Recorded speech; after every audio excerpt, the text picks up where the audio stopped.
নারায়ণগঞ্জের রূপগঞ্জে পূর্বাচল ৩০০ ফিট সড়কে CNG ready mix ট্রাকের মুখোমুখি সংঘর্ষে এক নারীসহ ২ জন ঘটনাস্থলে নিহত হয়েছেন। এই ঘটনায় সিএনজি চালকসহ আহত হয় আরও ৪ জন। বিস্তারিত থাকছে মাকসুদুল হোসেন তুষারের প্রতিবেদনে। এই ঘটনায় পুলিশ রেডিমিক্স গাড়ির চালক ও হেলপারকে আটক করেছেন। বুধবার দুপুরের দিকে পূর্বাচল সড়কের পড়শি মাজার রোড চত্বরে এই দুর্ঘটনা ঘটে।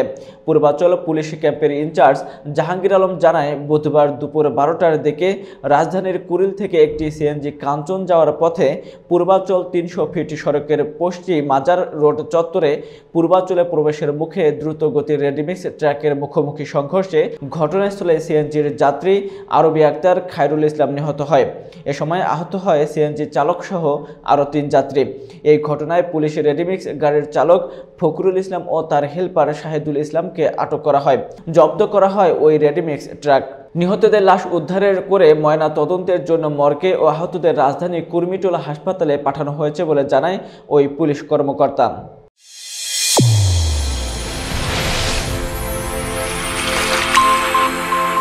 চ্যানেল A1 হৃদয়ের স্পন্দন।